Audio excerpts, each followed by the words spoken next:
हमारे साथ है भोजपुरी फिल्मों के महानायक रवि किशन जी, जो 700 से ज़्यादा अधिक फिल्मों में काम कर चुके हैं और अभी भी वो फिल्मों में काम करते नजर आ रहे हैं। इनकी जो लेटेस्ट फिल्म आ रही है वो है मिशन रानीगंज। चलिए इनसे जानते हैं कि क्या कुछ इसके बारे में बताना चाहेंगे सब। ये मिशन रानीगंज एक रियल हीरो की कहानी है, एक ऐसे हीरो जिनके बारे में देश नहीं जानता है। तो ये दुखद रहा मेरे लिए भी, चूँकि मैं भी जब कहानी मुझे ऑफ़र हुई तो मुझे इतनी जानकारी नहीं थी कि जसवंत सिंह गिल जी ने इतना ऐतिहासिक काम किया। उस वक्त भारत का पहला रेस्क्यू ऑपरेशन हुआ जिसमें 57 से ज़्यादा लोगों की जान बची, जीवित सब लोग 350 फीट ज़मीन के नीचे माइनर्स जो माइंस में काम करते हैं उनको बचाया उन्होंने। देसी जुगाड़ से एक कैप्सूल बनाया लोहे का, और वो ये कहानी है जो एक ऐतिहासिक कहानी है और रियल हीरो की कहानियों को देश में बहुत पसंद किया जाता है। ऐसी कहानियाँ, ऐसे बहुत सारे अनसंग हीरोज़ हैं और मैं आई एम श्योर कि इस फिल्म के बाद ऐसे बहुत सारे अनसंग हीरो अपने अपने ज़िले से, अपने गांव से, अपने देश के भाग अलग अलग भाषाओं की फ़िल्मों में आएंगे और एक बहुत बड़ी पहल होगी। तो बहुत सुंदर फिल्म। कभी मैंने इतनी फिल्में की लेकिन कभी माइनर का रोल नहीं किया था। माइनर की पीड़ा को एहसास किया कि एक माइनर की ज़िंदगी कैसे होती है, कैसे ज़मीन के नीचे जाते हैं लोग, हीरा कोयला और अनगिनत मिनरल्स निकालते हैं हम लोगों के लिए, देश के काम आता है। और उनकी ज़िंदगी, उनकी रियल लाइफ कितनी रिस्की होती है। वो टीबी से गुज़रते हैं, कैंसर से गुज़रते हैं, अनगिनत बीमारियों से गुज़रते हैं, गैस का रिसाव होता है, अंदर पानी फटता है, कितने बार अंदर पहाड़ क्रैक होता है, मिट्टी भर जाती है और अंदर कितने दब के मर जाते हैं। और ये अक्सर वो 80s के दौरान 70s में होता था। उस दौरान एक सरदार जी थे, उन्होंने सोचा एक इंजीनियर होते हुए कि मैं उन माइनर्स को बचाऊंगा। ये झारखंड की बात है। तो और ये उस घटना पर आधारित फिल्म है जिसमें अक्षय कुमार वो सरदार जसवंत गिल जी की भूमिका में है और बाकी हम बहुत सारे थिएटर के बहुत चुनिंदा, बहुत ही शानदार कलाकार माइनर्स की भूमिका में हैं। कुछ इंजीनियर्स भी बने हैं, पवन मल्होत्रा जी हैं, कुमुद मिश्रा जी हैं, जमील खान है, बहुत सारे अच्छे शानदार कलाकारों के साथ टीनू देसाई जिन्होंने एक बहुत शानदार फिल्म बनाई थी रुस्तम। वासु भगनानी जी एक ऐसा नाम है जो कि अपने आप में एक इतिहास है हिंदी सिनेमा के, सबसे बड़े दिल वाले प्रोड्यूसर मैं उनको कह सकता हूँ। जब हिंदी सिनेमा का दौर बुरा गुजर रहा था उस वक्त उन्होंने ये फिल्म बनाई थी। कोविड के बाद लोगों ने फिल्में देखना बंद कर दिया था, उस वक्त ये शूटिंग कर रहे थे और लंदन में यॉर्क एक जगह है वहाँ पर उन्होंने झारखंड क्रिएट किया और माइंस क्रिएट किया, वो सेट लगाया। बहुत 300 से ज़्यादा लोगों को, एक्टर्स को यहाँ से ले गए, क्रू को, एक शिपमेंट, एक जहाज़ गया पानी का, सब पुरानी गाड़ियों को लेके। तो एक बहुत ही ऐतिहासिक फिल्म, ऐतिहासिक पहल प्रोड्यूसर और डायरेक्टर टीनू देसाई द्वारा। तो मैं चाहूँगा कि पूरा देश ये फिल्म परिवार के साथ ज़रूर जाए। 6 अक्टूबर को ये फिल्म आ रही है। आपने इतनी विशेषताएं बताएं, आपसे जानना चाहूँगी क्या कुछ आपको प्रभावित किया इस फिल्म के दौरान, या इस फिल्म को जितना आपने जाना, क्या कुछ आपको प्रभावित किया? मुझे प्रभावित के अलावा मुझे सीखने मिला। क्लॉस्ट्रोफोबिया का प्रॉब्लम है, मुझे घुटन होती है कोई बंद जगह पे, वो लिफ्ट में जाना ही एक मेरे लिए घुटन वाला फील था। और मुझे जब भी ऐसा लगे कि कहीं मैं बंद हो रहा हूँ तो मैं उस जगह को तोड़ने लगता हूँ। साइकोलॉजिकल एक प्रॉब्लम है मुझे और वो मैंने महसूस किया इसमें, और वो बड़ा ही डरावना सा था। तो मैं माइनर्स की पीड़ाओं को समझा उस किरदार को करते। जैसे कि लोग जानते हैं कि जब भी मैं कोई सिनेमा करता हूँ मैं उसमें पूरा लीन हो जाता हूँ, पूरा डूब जाता हूँ। इसीलिए देश मुझे इतने सालों से प्यार दे रहा है और देश ने प्यार दिया है, देता रहेगा, मुझे पता है। क्योंकि मैं देश जानता है कि रवि किशन आए मतलब ये पूरे अपने किरदार को जीने का पूरा प्रयास करेंगे। तो वो कोशिश मैंने शूटिंग के दौरान महसूस की।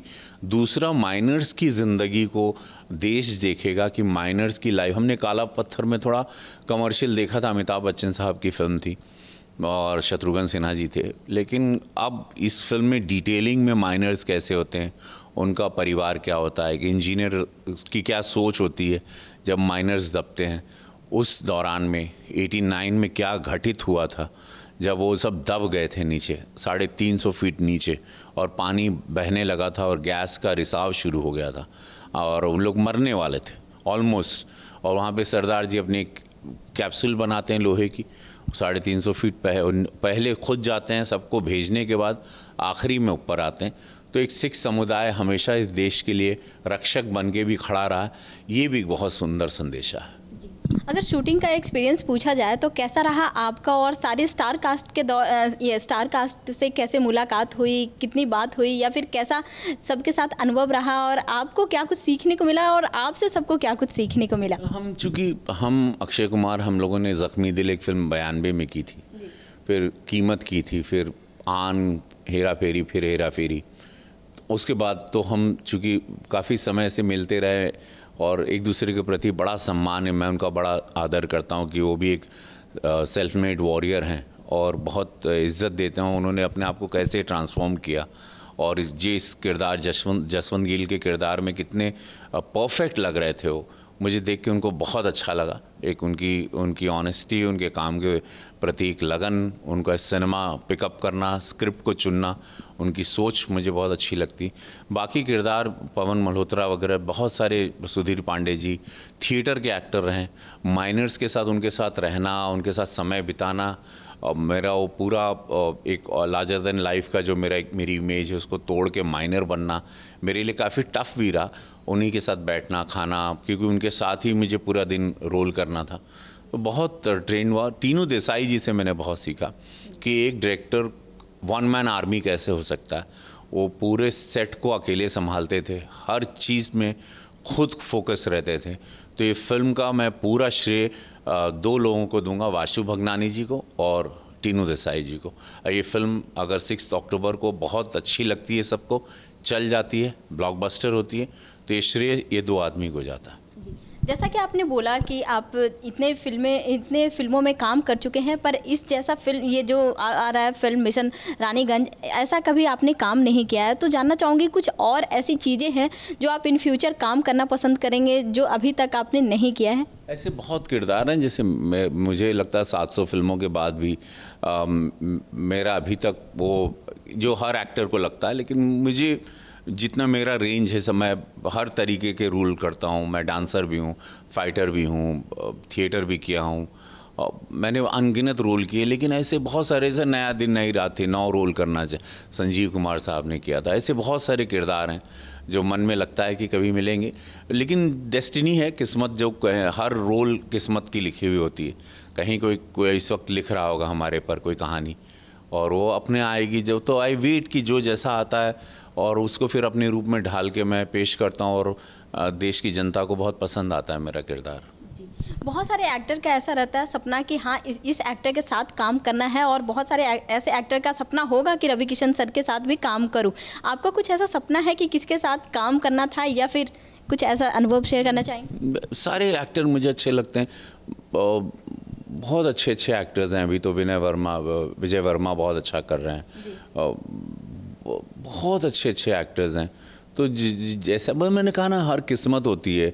अभी ये सोच मैं डेस्टिनी में बहुत मानता हूँ, और किस्मत खेलती अपना खेल ईश्वर चाहता है, जिसको मैं शिव कहता हूँ, और वो मेरे किस्मत में जो होगा। तो जो अब सारे शानदार अभी जो ब्रीड आई है, बहुत अच्छे एक्टरों की आई है, और उन सब के साथ ज़रूर मैं काम करना चाहूँगा, और बहुत कुछ सीखना चाहूँगा कि उन लोग किस तरह फोकस रहते हैं।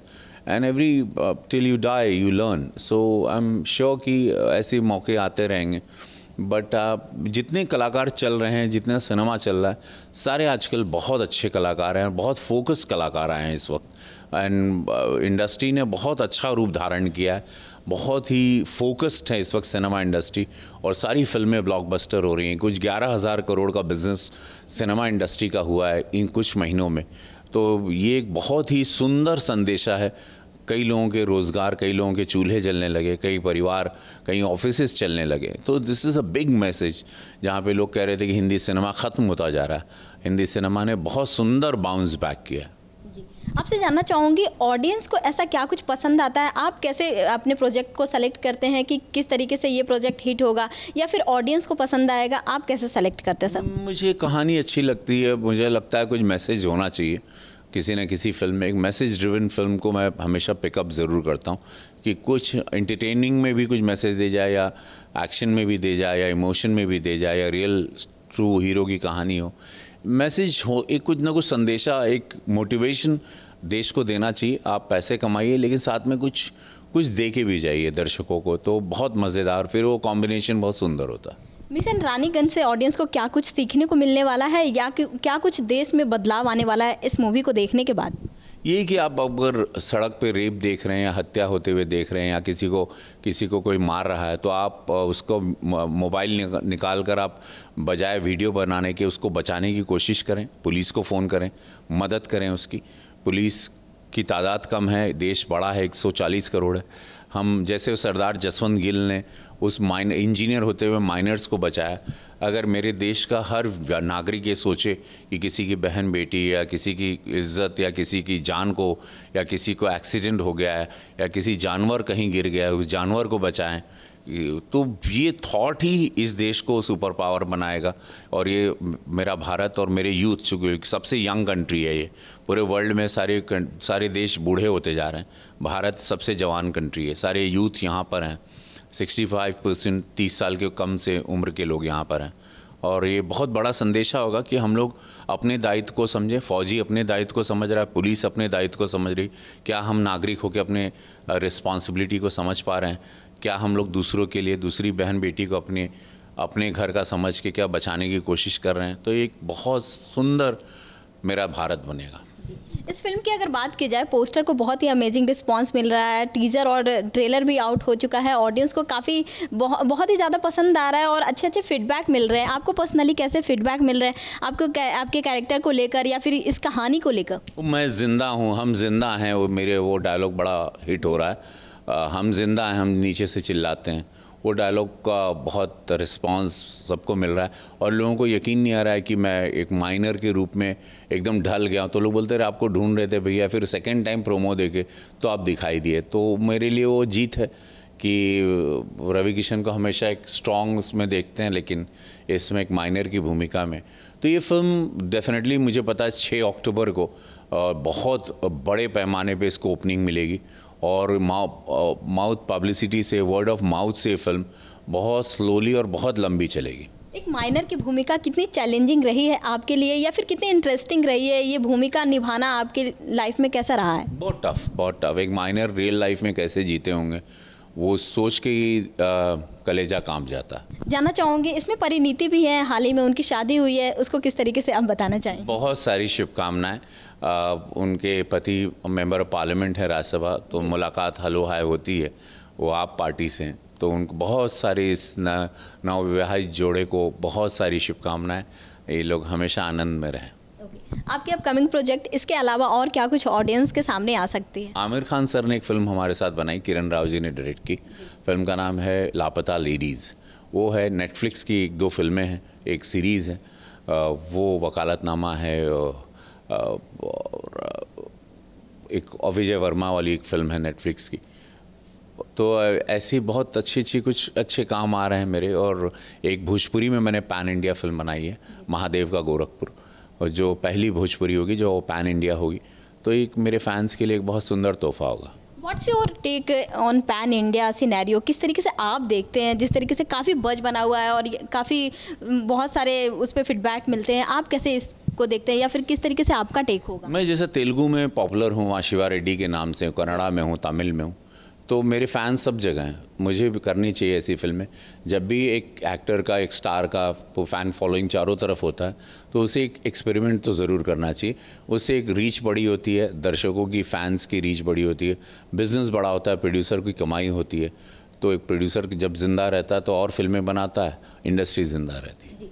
जैसे कि आपने 700 से ज़्यादा फिल्मों में काम किया है, जिस दिन फिल्म की रिलीज़ डेट होती है उस दिन आप क्या करते हैं? ये बॉक्स ऑफिस पे धमाल मचाने वाली है, ऐसा आपका कहना है। तो जिस दिन रिलीज़ होती है उस दिन आपको कैसा फील होता है या फिर क्या कुछ उस दिन करते हैं? कितनी एक्साइटमेंट होती है? अब चूँकि इतनी फिल्में रिलीज़ हुई, कभी कुछ ऐसा भी हुआ कि नहीं भी चली हैं। प्रे करता हूँ, रोज़ प्रे करता हूँ, उस दिन भी प्रे करता हूँ, और अच्छी फिल्म होगी तो ज़रूर चलती है। और ये कोई बता नहीं सकता कि क्या होगा, बट आप प्रे ज़रूर करते हैं। प्रार्थना मैं शिव से करता हूँ कि चले, मेहनत की है सब ने, कई पैसे लगे लोगों के, सबका पैसा निकलना चाहिए, और फिल्म चलती है तो उसके बाद और बिज़नेस बड़ा बनता है।